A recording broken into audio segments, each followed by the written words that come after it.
Let's take a detailed look at knitting the sock heels and toes using a circular sock machine. The two are knitted just alike. First, a look at the tension spring, otherwise known as the heel spring.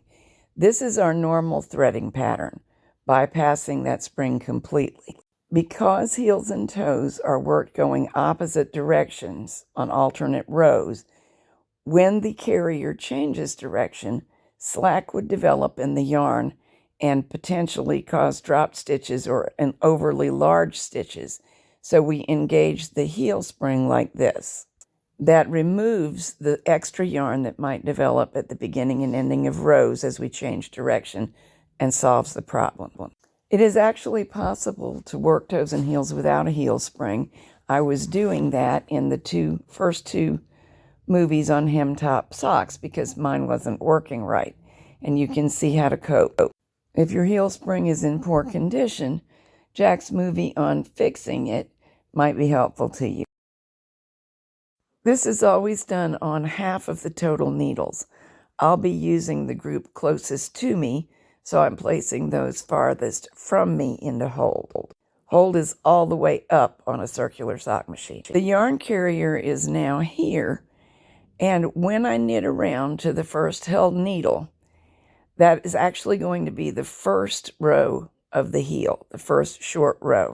We now want to pull this needle, the last one that knitted, into hold. I've already snipped the yarn that was for the leg because I'm knitting Franken socks this time and changing colors for the heel. So you get to see how that's done.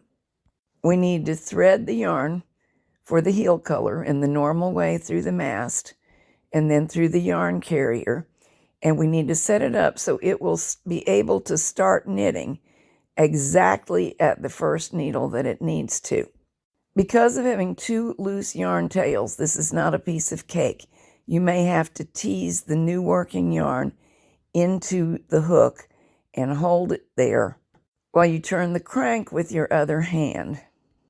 It's absolutely critical that every needle catches the yarn and knits. Otherwise, we'll have a hole, and of course, holes run. While short rowing in, the first half of the short rows, at the end of each one of them, we will take the last needle that knitted and pull it up into hold. Short rowing is designed to create a pocket of fabric. It will form here to create the heel or the toe, and that's exactly what we want. However, the machine is not a fan of knitting stitches that are not pulled down, so we need to add some sock weights of some kind. I'm using the heavy forks from my book, Cheap Tricks and Cool Tools. I use 3 of them, and I move them frequently to keep them pulling down on the fabric where the pull is needed to keep downward pressure on all of the needles so as not to have any stitches jump off. While knitting the tubular portions of the sock, we knit round and round, cranking in the same direction. While knitting the heel, we crank in opposite directions for every alternate row. I usually knit 4 rows, sometimes I can get by with 6, and then I move the weights back to their optimal position. It's pretty important to get the yarn carrier to the middle of the group of held needles. Otherwise, you will have happen what I just did. I didn't really pass the last needle by enough, and when I reversed to correct the matter, it caused a stitch not to knit off. So what you just saw was me knitting it off manually, but I could have avoided all that woe had I been more careful about getting all the way around to the back. It does not help that these loose tails allow the stitches to elongate. So although we don't want knots in the sock, I may tighten that stitch up temporarily by tying the ends together. As always, place the last needle that knitted into hold by bringing it all the way up. Rotate the opposite direction, knit around, and bring the last needle into hold.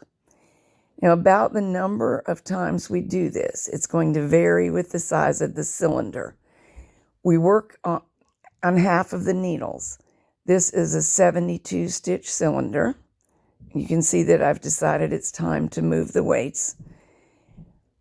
So on a 72 stitch cylinder, we work on 36 needles for the heel, gradually short rowing in 35, 4, 3, and so on until after we place the last needle in hold, there are only 12 in work.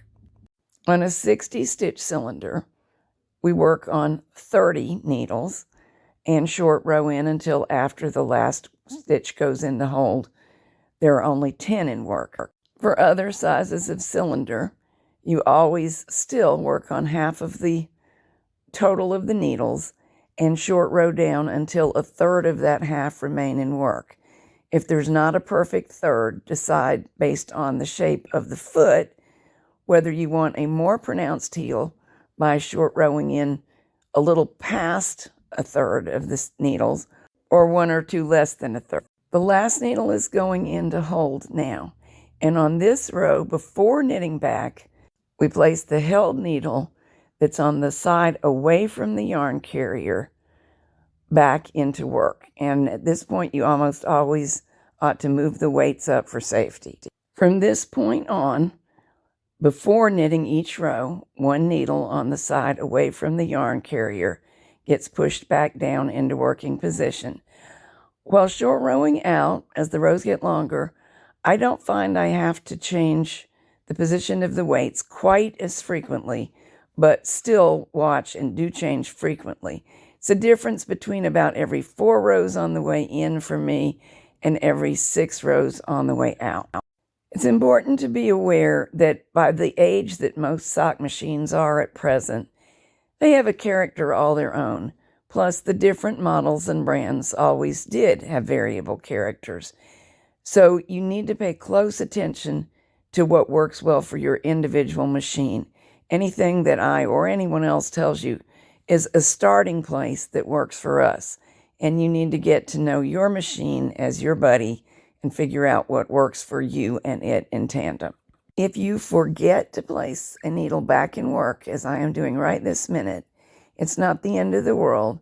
You can hand knit the stitch. Unseat the needle from its spot, tip it back, grab the yarn that should have gone into it, and pull it through. At this point, we resume knitting in the round. I'm changing yarn colors. That's only necessary if you're knitting contrasting heels. Do leave the sock weights on for a while because the main weight is still not pulling down that area.